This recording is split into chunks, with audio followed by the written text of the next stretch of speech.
kami dari kelompok 2 mengenai obat sistem saraf pusat akan mempresentasikan hasil diskusi kami. Sebelumnya, kami mengucapkan terima kasih banyak kepada Ibu Apoteker Mira Febrina Magister Sains selaku dosen pengampu mata kuliah farmakologi. Sebelumnya, saya dan teman-teman akan memperkenalkan diri terlebih dahulu. Perkenalkan, saya Afrodita Febriani dengan NIM 2301106 selaku moderator. Selanjutnya Ahmad Anugrah dengan NIM 2301100. Selanjutnya ada Esya Akila dengan NIM 2301115, Janah Pertiwi dengan NIM 2301123, Kailana Jajonika dengan NIM 2301124, Rintari Rasa Saidina dengan NIM 2301138, Fania Fitrioselita dengan NIM 2301144 dan Yuni Aspita dengan NIM 2301147. Baik, materi selanjutnya akan dilanjutkan oleh rekan saya. Assalamualaikum warahmatullahi wabarakatuh. Perkenalkan, nama saya Yuni Aspita dengan NIM 2301147. Di sini saya akan menjelaskan tentang demensia, di mana demensia itu adalah sindrom yang ditandai dengan penurunan fungsi kognitif yang cukup parah sehingga mengganggu aktivitas sehari-hari. Ini mencakup gangguan memori, berpikir, dan kemampuan berkomunikasi. Penyebab demensia dapat bervariasi termasuk penyakit Alzheimer, demensia vaskular, dan penyakit Lewy body. Demensia lebih umum terjadi pada orang lanjut usia, tetapi bukan bagian normal dari penuaan. Selanjutnya itu penggolongan obat demensia. Obat untuk demensia dapat dikelompokkan menjadi dua kategori utama. Yang pertama itu inhibitor kolinesterase. Ada donepezil yang mekanis kerjanya itu menghambat enzim kolinesterase yang meningkatkan kadar asetilkolin di sinapsis otak, membantu meningkatkan fungsi kognitif. Indikasi obatnya itu diindikasikan untuk pengobatan gejala Alzheimer ringan hingga sedang. Lalu ada kontraindikasi obat pada pasien dengan riwayat reaksi alergi terhadap obat ini atau memiliki gangguan jantung tertentu. Efek samping yang umum termasuk mual, diare, insomnia, dan kram otot. Obat yang beredar itu ada Aricept. Lalu itu ada rivastigmine. Mekanis kerjanya itu juga menghambat kolinesterase, tetapi memiliki efek tambahan pada enzim butyrylcholinesterase yang berkontribusi pada peningkatan asetilkolin. Indikasi obatnya itu untuk pengobatan Alzheimer ringan hingga sedang dan demensia terkait Parkinson. Kontraindikasi obatnya itu pada pasien dengan riwayat reaksi alergi terhadap obat ini atau memiliki gangguan jantung tertentu. Efek samping pada obat ini termasuk mual, muntah, diare, dan kehilangan nafsu makan. Contoh obatnya itu Exelon. Lalu ada galantamin. Mekanis kerjanya itu menghambat kolinesterase dan juga meningkatkan pelepasan asetilkolin dengan memodulasi reseptor nikotinik. Indikasi obatnya itu untuk pengobatan Alzheimer ringan hingga sedang. Kontraindikasinya pada pasien dengan riwayat reaksi alergi terhadap obat ini atau memiliki gangguan jantung tertentu. Efek samping pada obat ini termasuk mual, muntah, diare, dan pusing. Contoh obatnya itu Razadin. Yang kedua itu antagonis NMDA. Itu mengatur aktivitas glutamat di otak. Contohnya itu memantin. Mekanis kerjanya itu menghalangi reseptor NMDA untuk glutamat yang dapat mengurangi kerusakan sel saraf yang disebabkan oleh kelebihan glutamat. Indikasi obatnya itu untuk pengobatan Alzheimer sedang hingga berat. Kontraindikasi obatnya itu harus digunakan dengan hati-hati pada pasien dengan riwayat kejang atau gangguan ginjal. Efek samping obat ini umumnya termasuk pusing, sakit kepala, dan kelelahan. Contoh obat itu Namenda. Assalamualaikum warahmatullahi wabarakatuh. Izin Bu dan teman-teman sekalian, perkenalkan saya Fania Fitrioselita dengan NIM 2301144. Baik, di sini saya akan menjelaskan mengenai penyakit Alzheimer. Penyakit Alzheimer merupakan salah satu jenis demensia yang paling umum ditemui di lansia. Kasus Alzheimer ini ditemukan pada 2 dari 3 ODD, orang dengan demensia. Alzheimer merupakan penyakit yang memburuk seiring berjalannya waktu dengan cara merusak sel-sel otak. Obat-obatan untuk penyakit Alzheimer ini bertujuan untuk meredakan gejala dan memperlambat perkembangan penyakit. Konsep utama dari obat-obatan yang digunakan yang pertama yaitu penghambat kolinesterase. Obat-obatan seperti donepezil, rivastigmine, dan galantamin berfungsi dengan menghambat enzim kolinesterase. Hal ini meningkatkan kadar asetilkolin di otak yang merupakan neurotransmitter penting untuk memori dan fungsi kognitif lainnya. Yang kedua yaitu memantin. Memantin adalah obat yang dapat memblokir efek kelebihan glutamat, zat kimia otak yang dilepaskan dalam jumlah yang lebih tinggi pada orang dengan Alzheimer. Hal ini membantu mempertahankan kadar asetilkolin di otak dan mencegah kerusakan sel-sel di otak. Yang ketiga yaitu terapi psikologis. Selain obat-obatan, psikoterapi seperti terapi stimulasi kognitif juga digunakan untuk membantu penderita Alzheimer menjalani aktivitas sehari-hari secara mandiri. Terapi ini meningkatkan daya ingat, kemampuan berkomunikasi, dan kemampuan memecahkan masalah. Yang selanjutnya yaitu penggolongan obat Alzheimer. Yang pertama yaitu inhibitor kolinesterase. Inhibitor kolinesterase ini ada 3 macam obat. Yang pertama donepezil yang digunakan untuk tahap ringan hingga sedang Alzheimer. Yang kedua rivastigmine yang juga digunakan untuk tahap ringan hingga sedang Alzheimer. Dan yang ketiga galantamine yang digunakan untuk tahap ringan hingga sedang Alzheimer. Ketiga macam obat ini memiliki mekanisme kerja yaitu menghambat kolinesterase dan meningkatkan kadar asetilkolin di otak, sehingga memperbaiki memori dan fungsi kognitif. Indikasi obat dari donepezil, rivastigmine, dan galantamine digunakan untuk mengobati gejala ringan hingga sedang penyakit Alzheimer, dengan fokus pada memperbaiki fungsi kognitif dan mengurangi gejala demensia. Selanjutnya yaitu kontraindikasi obat, melibatkan kondisi medis tertentu seperti penyakit jantung, hipertensi, dan gangguan ginjal. Efek samping dari obat ini meliputi gejala gastrointestinal seperti mual, muntah, dan diare. Selain itu, efek samping lain seperti gangguan otot dan sistem saraf juga sering terjadi. Penggolongan obat Alzheimer yang kedua yaitu antagonis reseptor NMDA. Contoh obatnya yaitu memantin. Memantin ini digunakan untuk tahap sedang hingga berat penyakit Alzheimer. Mekanisme kerja dari memantin ini menghambat stimulasi patologis pada reseptor NMDA dan mencegah kerusakan lebih lanjut pada sel-sel syaraf. Indikasi obatnya digunakan untuk mengobati gejala sedang hingga berat penyakit Alzheimer dengan fokus pada mencegah kerusakan lebih lanjut pada sel-sel syaraf. Kontraindikasi dari obat ini melibatkan kondisi medis tertentu seperti penyakit ginjal, hipertensi, dan gangguan jantung. Efek samping dari obat ini meliputi gangguan otot, hipotensi ortostatik, dan gangguan sistem syaraf. Selain itu, efek samping lain seperti diare dan mual juga dapat terjadi. Penggolongan obat Alzheimer yang ketiga yaitu antibodi monoklonal rekombinan. Contoh obatnya yaitu aducanumab yang digunakan untuk tahap ringan hingga sedang Alzheimer. Mekanisme kerja dari obat ini yaitu mengurangi amyloid beta yang merupakan salah satu penyebab kerusakan otak pada Alzheimer. Indikasi obat ini digunakan untuk mengobati gejala ringan hingga sedang Alzheimer dengan fokus pada mengurangi amyloid beta. Kontraindikasi dari obat ini melibatkan kondisi medis tertentu, seperti perdarahan mikro dan siderosis superficial yang telah dilaporkan akibat penggunaan aducanumab. Efek samping dari obat ini meliputi perdarahan mikro dan siderosis superficial. Selain itu, efek samping lain seperti gejala gastrointestinal juga dapat terjadi. Sekian yang dapat saya sampaikan, selanjutnya akan dilanjutkan oleh teman saya. Assalamualaikum warahmatullahi wabarakatuh. Di sini saya akan melanjutkan penjelasan dari teman saya Rintara Saidina. Di sini saya akan menjelaskan tentang penyakit epilepsi. Nah, epilepsi adalah sebuah kondisi neurologis di mana disebabkan oleh aktivitas abnormal pada otak yang menyebabkan serangan kejang, dan serangan kejang ini dapat berupa kejang otot dan juga dapat berupa kejang vokal yang terjadi di bagian otak tertentu. Selanjutnya saya akan menjelaskan tentang obat-obatan anti epilepsi. Itu ada benzodiazepin, di mana dia ada diazepam, yaitu efektif pada status epileptikus, dan efek sampingnya itu dapat termasuk depresi, pernapasan, dan kardiovaskular. Selanjutnya itu ada gabapentin dan pregabalin, di mana itu dapat menghambat pelepasan glutamat. Efek sampingnya itu adalah pusing, somnolen, lelah, dan nistagmus. Selanjutnya pada obat anti epilepsi ini ada carbamazepin, di mana itu efektif pada pengobatan kejang parsial dan tonik klinik umum.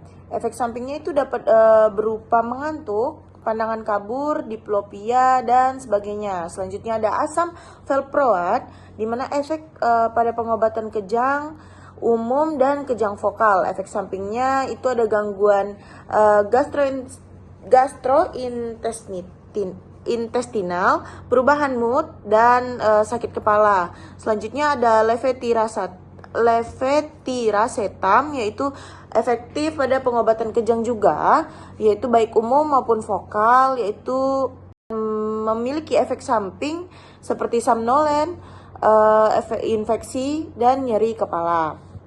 Selanjutnya pada obat anti epilepsi juga terdapat ada kontraindikasi dan efek sampingnya, yaitu kontraindikasinya pada beberapa kasus obat anti epilepsi ini dapat memiliki kontraindikasi tertentu, seperti pada pasien dengan kondisi medis tertentu atau penggunaan obat lain yang dapat berinteraksi dengan obat anti epilepsi. Selanjutnya, efek sampingnya yaitu dapat berupa rasa kantuk, alergi, gangguan gastrointestinal, perubahan mood, depresi pernafasan, dan lain-lain, tergantung pada jenis obat yang digunakan. Selanjutnya akan dijelaskan oleh teman saya. Perkenalkan, nama saya Kailana Joyonika dengan NIM 2301124. Di sini saya akan menjelaskan mengenai obat Parkinson. Yang pertama, saya akan menjelaskan konsep mengenai penyakit Parkinson itu sendiri.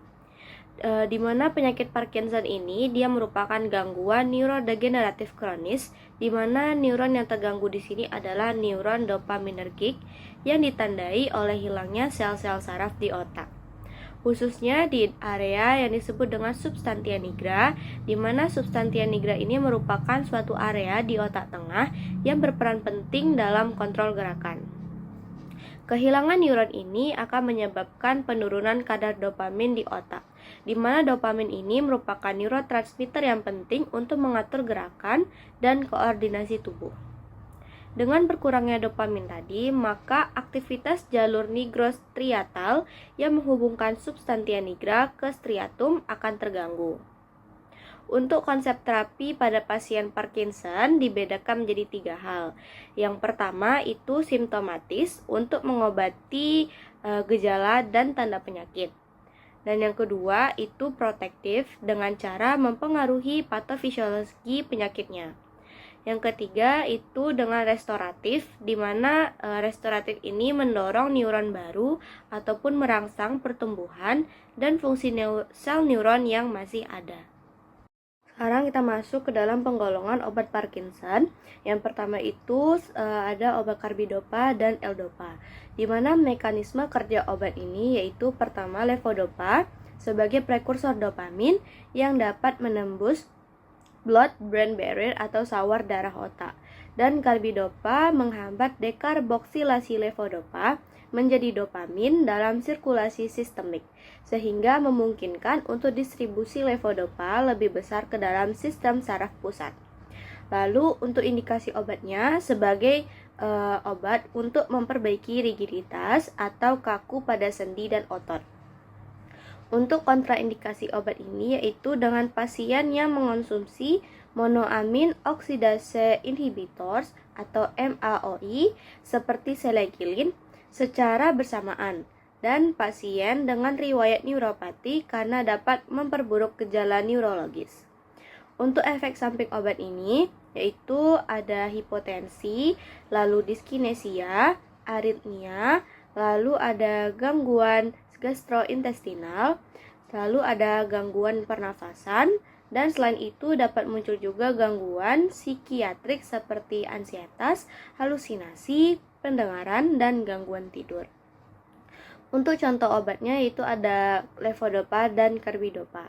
Namun untuk levodopa ini tidak dijual secara bahan obat ini sendiri, namun digabung dengan levodopa, carbidopa, dan entacapone yang dijual dengan produk Stalevo. Golongan yang kedua yaitu golongan agonis dopamin atau dopaminergic, di mana mekanisme kerja obat golongan ini itu bekerja dengan menstimulasi dopamin reseptor seperti D1, D2, D3 di substansia nigra dan efektif untuk memperlambat munculnya komplikasi motorik seperti diskinesia, di mana diskinesia ini merupakan penyakit tidak terkendalinya gerakan pada wajah ataupun pada bagian tubuh yang lainnya. Untuk agonis dopamin ini terbagi dalam dua tipe, yaitu agonis dopamin turunan ergot dan agonis non-ergot. Di mana dopamin noergik golongan non-ergot ini memiliki profil keamanan yang lebih baik dan lebih umum digunakan daripada agonis yang diturunkan dari ergot. Untuk indikasi obat golongan agonis dopamin ini yaitu dapat diberikan sebagai monoterapi pada penyakit Parkinson yang ringan hingga sedang. Untuk kontraindikasinya, pasien dengan riwayat fibrosis tidak boleh menggunakan agonis dopamin turunan ergot karena beresiko tinggi mengalami gangguan katup jantung, paru, atau fibrosis peritoneum. Kemudian, pasien dengan hipertensi yang tidak terkontrol karena berisiko meningkatkan hipertensi.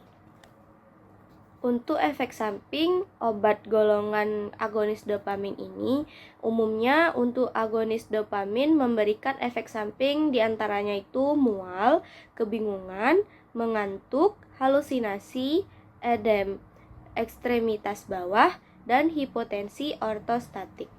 Untuk contoh obatnya, untuk agonis dopamin turunan ergot itu ada bromokriptin yang dijual dengan nama Kripsa, lalu ada pergolid, kabergolid. Lalu untuk agonis dopamin turunan non-ergot itu ada apermofin, pramipexol, ropinirol, dan rotigotin.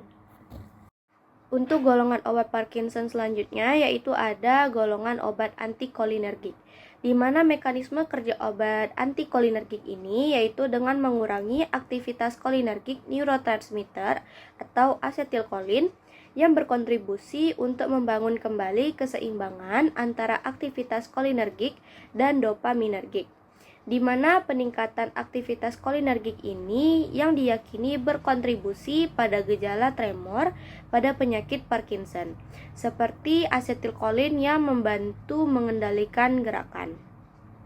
Untuk indikasi obatnya itu untuk mengontrol tremor pada stadium awal dari penyakit Parkinson. Dan untuk kontraindikasi obatnya itu tidak boleh diberikan pada pasien dengan glaukoma, lalu pasien yang memiliki hipersensitivitas terhadap obat golongan antikolinergik ini. Lalu untuk efek samping obat ini itu ada mulut kering, lalu penglihatan kabur, sembelit, dan kesulitan buang air kecil, dan juga menyebabkan keadaan kebingungan pada pasien lanjut usia. Untuk contoh obat golongan antikolinergik ini ada benzotropin dan trihexyphenidyl yang dijual dengan nama Arkin. Golongan obat Parkinson selanjutnya yaitu ada MAO-B inhibitor atau monoamin oksidase B inhibitor, di mana mekanisme kerja obat golongan ini menghambat ataupun memblokir MAO dalam pemecahan ataupun degradasi monoamin yaitu dopamin sehingga meningkatkan aktivitas dopaminergik. Untuk indikasi obatnya ini berguna sebagai monoterapi pada awal pengobatan Parkinson dan sebagai terapi tambahan untuk mengelola fluktuasi motorik pada penyakit Parkinson tingkat lanjut. Untuk kontraindikasi obat golongan ini yaitu dengan penderita penyakit jantung atau tekanan darah tinggi, pemberian nifedipin sublingual untuk pengobatan hipertensi secara bersamaan, lalu dengan obat dekongesti hidung dan pilek yang mengandung fenilpropanolamin atau pseudoephedrine. Untuk efek samping obat ini yaitu ada sakit kepala, lalu halusinasi dan dispepsia disertai pusing. Lalu contoh obatnya yaitu ada rasagilin, lalu ada selegilin yang dijual dengan nama Selegos, dan safinamid yang dijual dengan nama Sadago.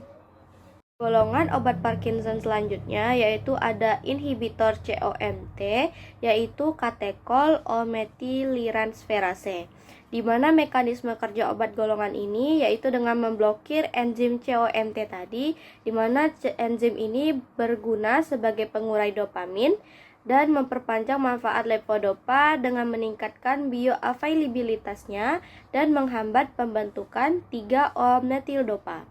Untuk indikasi obat golongan ini yaitu berguna untuk mengelola gangguan fungsi motorik pada Parkinson. Lalu kontraindikasi obat golongan ini yaitu pasien yang memiliki riwayat penyakit hati. Dan untuk efek samping obatnya yaitu ada perubahan warna urin menjadi oranye lalu kecoklatan dan keterlambatan timbulnya diare. Di mana timbulnya diare ini terjadi pada beberapa minggu sampai beberapa bulan kemudian. Untuk contoh obatnya yaitu ada entacapone dan tolcapone. Kemudian untuk golongan obat Parkinson yang terakhir itu ada amantadin, di mana mekanisme kerja obat golongan ini yaitu meningkatkan pelepasan dopamin dan menghambat penyerapan kembali dopamin. Untuk indikasinya yaitu untuk mengurangi diskinesia, gejala tremor, rigiditas, dan bradykinesia. Kontraindikasi obat golongan amantadin ini yaitu pasien dengan penyakit ginjal stadium akhir. Dan efek samping obat ini pasien akan mengalami disorientasi, halusinasi, mual, sakit kepala, pusing, dan insomnia. Lalu untuk contoh obatnya sendiri itu ada amantadin. Sekian penjelasan dari saya. Untuk penggolongan obat selanjutnya akan dijelaskan oleh rekan saya. Assalamualaikum warahmatullahi wabarakatuh. Perkenalkan, nama saya Aisha Akila dengan NIM 2301115. Di sini saya akan menjelaskan obat skizofrenia. Skizofrenia adalah suatu penyakit gangguan otak parah di mana orang menginterpretasikan realitas secara abnormal. Skizofrenia merupakan gangguan pikiran berupa kombinasi dari halusinasi dan delusi. Penyakit skizofrenia termasuk kondisi kronis yang memerlukan pengobatan seumur hidup. Proses terjadinya skizofrenia dikarenakan di dalam otak manusia terdapat miliaran sambungan sel, di mana sambungan sel tersebut akan menjadi tempat untuk meneruskan maupun menerima pesan dari sambungan sel lain. Ada 3 fase pengobatan dan pemulihan skizofrenia, yaitu yang pertama ada terapi fase akut, yang dimana pada fase ini ditandai dengan munculnya gejala positif dan negatif. Pengobatan pada fase ini bertujuan untuk mengendalikan gejala psikotik sehingga tidak membahayakan diri sendiri maupun orang lain. Yang kedua, ada terapi fase stabilisasi. Pada fase ini, pasien skizofrenia memiliki gejala psikotik ringan, tidak terlalu berdampak atau tidak membahayakan. Yang ketiga, terapi fase pemeliharaan. Pada fase ini, pasien skizofrenia yang harus melakukan terapi dalam jangka waktu yang panjang, bertujuan untuk mempertahankan kesembuhan, mengontrol gejala-gejala yang timbul, mengurangi risiko kambuh, mengajarkan keterampilan hidup mandiri. Terapi ini meliputi obat-obatan, terapi suportif, pendidikan pada keluarga, dan konseling, juga terapi farmakologi dan non-farmakologi. Obat-obatan yang digunakan untuk mengobati skizofrenia umumnya tergolong dalam kelompok antipsikotik. Obat-obatan ini bekerja dengan cara mempengaruhi neurotransmitter di otak, terutama dopamin. Golongan obat antipsikotik terbagi menjadi 2. Yang pertama ada antipsikotik tipikal. Mekanisme kerjanya bekerja dengan cara memblokir reseptor dopamin D2 di otak. Untuk indikasi obatnya digunakan untuk mengobati gejala skizofrenia, baik gejala positif maupun gejala negatif. Untuk kontraindikasi obat, yaitu ada hipersensitivitas, pasien dengan alergi terhadap obat antipsikotik tertentu. Yang kedua ada glaukoma, sudut tertutup, yaitu obat antipsikotik dapat memperburuk kondisi ini.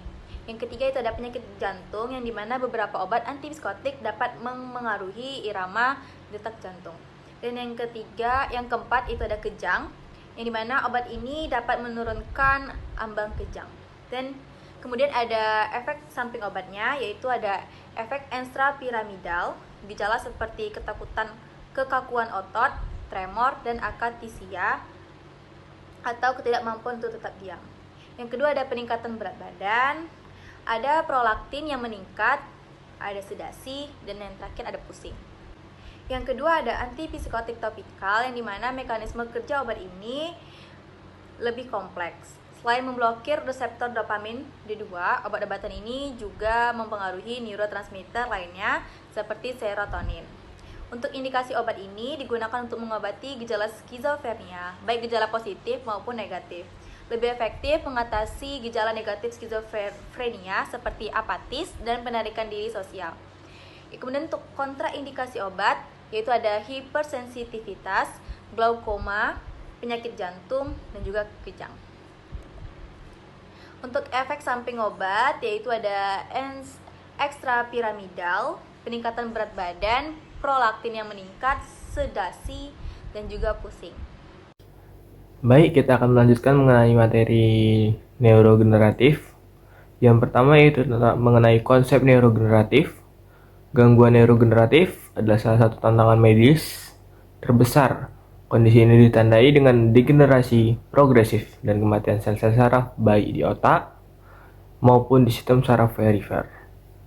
Gangguan neurogeneratif ini bersifat kronis dan tidak dapat disembuhkan dengan kerusakan yang terus berlanjut seiring waktu. Contoh penyakitnya itu ada penyakit Alzheimer, penyakit Parkinson, penyakit amyotrophic lateral sclerosis atau ALS, dan yang terakhir itu ada Huntington disease. Selanjutnya itu ada faktor resiko. Faktor resiko yang pertama itu ada usia lanjut, genetika, dan faktor lingkungan. Selanjutnya ada penggolongan obat neurogeneratif. Yang pertama ada tentang mengenai cholinesterase inhibitors. Obat ini berfungsi dengan meningkatkan kadar asetilkolin di otak yang merupakan neurotransmitter penting untuk fungsi memori dan pembelajaran. Obat ini sering digunakan untuk pasien Alzheimer tahap ringan hingga sedang. Yang kedua ada dopamin agonis. Pada pasien Parkinson, obat ini berfungsi untuk menggantikan atau meningkatkan fungsi dopamin, neurotransmitter yang penting untuk kontrol motorik. Yang ketiga ada antioksidan. Terapi antioksidan untuk mengurangi stres oksidatif yang diyakini berkontribusi pada kerusakan sel-sel saraf. Yang keempat ada NMDA reseptor antagonis. Obat ini bekerja dengan menghambat aktivitas berlebih dari glutamat, neurotransmitter excitatory yang dalam jumlah berlebih dapat merusak neuron. Sekian dari saya, terima kasih. Assalamualaikum warahmatullahi wabarakatuh. Perkenalkan, nama saya Jana Pertiwi dengan NIM 23011123. Di sini saya akan menjelaskan materi terkait dengan penggolongan obat bipolar disorder. Bipolar disorder atau manik depresif merupakan gangguan psikologis karena bukan hanya masalah psikologisnya saja, tapi juga karena ketidakseimbangan neurotransmitter di otak. Maka akan terjadi suatu gangguan mood yang menyebabkan perubahan suasana hati yang secara tiba-tiba. Bipolar terbagi menjadi 3 kategori, diantaranya sebagai berikut. Yang pertama ada bipolar tipe 1, yang kedua ada bipolar tipe 2, yang ketiga ada bipolar cyclotimic disorder. Penggolongan obat bipolar disorder yang pertama ada litium. Mekanisme kerja dari litium adalah mengubah pengangkutan natrium pada sel saraf dan otot dan memengaruhi peralihan ke arah metabolisme katekolamin intraneuronal. Tetapi mekanisme biokimia spesifik dari kerja litium pada mania tidak diketahui. Indikasi dari obat litium sendiri adalah litium diindikasikan dalam pengobatan episode manik gangguan bipolar dan sebagai pengobatan pemeliharaan bagi individu dengan diagnosis gangguan bipolar. Masuk ke kontraindikasi obat, pasien dengan gagal ginjal stadium akhir, penyakit kardiovaskular berat, penyakit Addison, dan hipotiroidisme. Efek sampingnya tremor tangan halus, poliuria, dan sedikit rasa haus dapat berlanjut selama perawatan. Obat yang beredar yaitu Freemania. Penggolongan obat yang kedua yaitu benzodiazepin. Mekanisme kerjanya, benzodiazepin mengikat dan menstimulasi reseptor GABA di dalam sistem saraf pusat. yang menyebabkan pembukaan saluran klorida transmembran, hiperpolarisasi membran sel saraf, dan depresi sistem saraf pusat. Indikasi obat: mengobati gangguan kecemasan seperti tremor, berkeringat, atau sulit tidur, mengatasi kejang dan kekakuan otot. Kontraindikasi obat: pasien dengan gagal ginjal stadium akhir, penyakit kardiovaskular berat, penyakit Addison, dan hipotiroidisme. Efek sampingnya depresi pernapasan, henti napas, kantuk, kebingungan, sakit kepala, sinkop, mual dan muntah, diare, dan tremor. Obat yang beredar ada diazepam, Xanax yang di dalamnya mengandung aprazolam. Masuk ke penggolongan obat yang ketiga, yaitu antidepresan. Mekanisme kerjanya menghambat reuptake aminergi neurotransmitter, menghambat penghancuran oleh enzim monoamin oksidase, peningkatan jumlah aminergi transmitter pada sinap neuron di SSP. Indikasi obatnya untuk depresi, gangguan obsesif kompulsif, gangguan panik, dan juga dapat digunakan pada gangguan depresi bipolar. Kontraindikasi obat: penggunaan inhibitor monoamin oksidase secara bersamaan. Efek sampingnya gangguan tidur, sakit kepala. Obat yang beredar yaitu Prozac. Berikut adalah contoh dari beberapa obat yang digunakan untuk mengatasi bipolar disorder. Demikian presentasi dari kelompok kami. Terlebih dan terkurang mohon maaf. Assalamualaikum warahmatullahi wabarakatuh.